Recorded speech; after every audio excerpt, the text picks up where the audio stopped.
Miami is a city with a great tradition, a well-crafted building. And one of the privileges to the building in Miami is to be part of that tradition.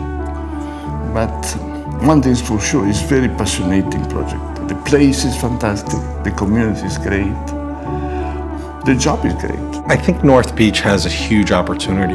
Having 500 feet along this 35-acre park and having 300 feet along the Atlantic Ocean, for us it was an amazing opportunity, and I think it was something we could never pass up.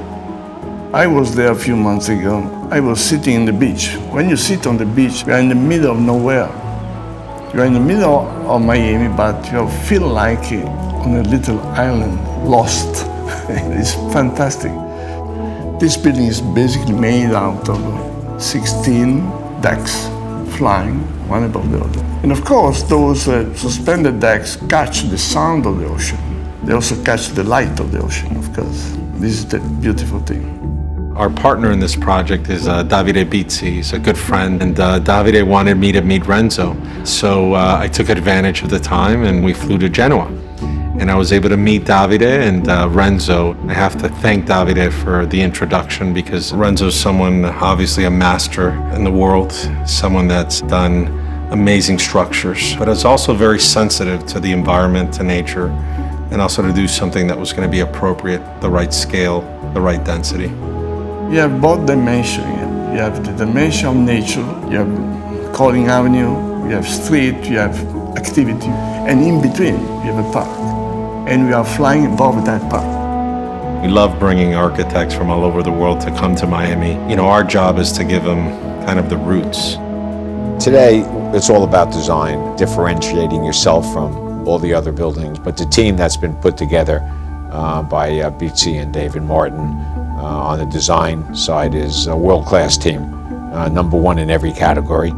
The project is a very beautiful project because it is a building surrounded by green.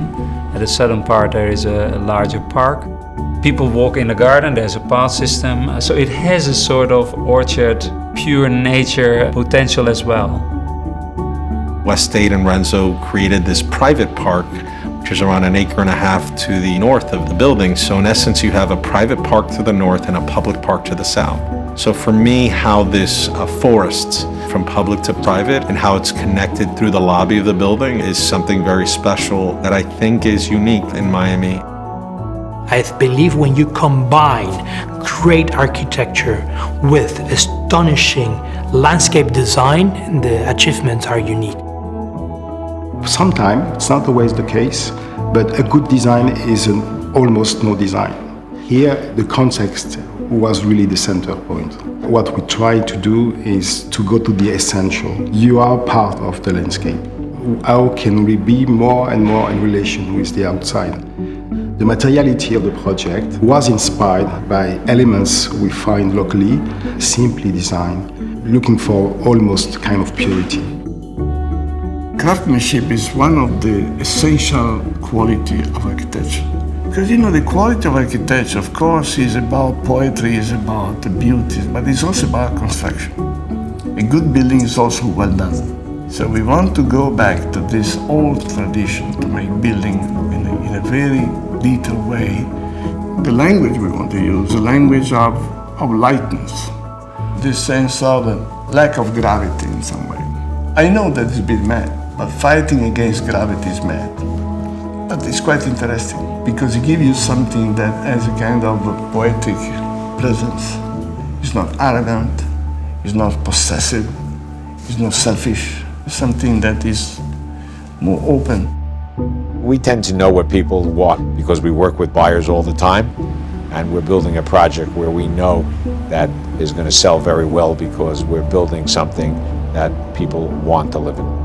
I don't think I've ever seen a building that had terraces as a proportion to the building as large. The living space in this building is a combination of interior space and exterior space. And the way we've done it is the outside becomes part of the inside. It becomes one. So I think that everyone is going to be very impressed with what we've accomplished. Miami right now is going through a cultural kind of renaissance. And for us, Renzo was someone that we felt was going to be able to add a lot of value to this property. It's really the last piece of Miami Beach that really is gonna now have some new life and new energy. What he created here was something that I think is gonna be a landmark and really give a lot of dignity and pride to the community.